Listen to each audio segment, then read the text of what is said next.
बातमी आहे मनोज जरांगे यांच्या संदर्भात। मनोज जरांगेंनी मुंबईत येऊ नये हेमंत पाटलांनी दाखल केली जनहित याचिका।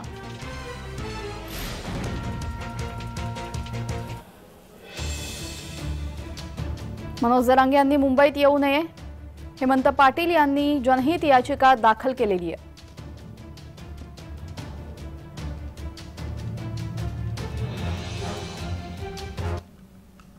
मनोज जरांगे पाटील साहेब, आपण आतापर्यंत राज्यामध्ये अनेक आंदोलनं केली, तुमच्या गावामध्ये आंदोलनं केली, जाहीर सभा घेतल्या, अनेक ठिकाणी तुम्ही मोठमोठे आंदोलनं केली, तरी सुद्धा राज्य सरकार किंवा सर्वसामान्यांनी कधीही तक्रारी अर्ज केला नव्हता।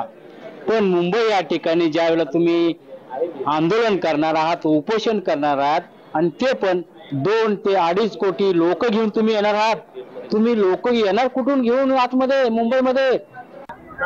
असं होत नाही आणि असं होत पण नसतं, कारण शेवटी कायदा आणि लोकशाही सगळ्यांसाठी, त्यामुळे असं कोणी काही उठवलं आणि करल असं होणार नाही।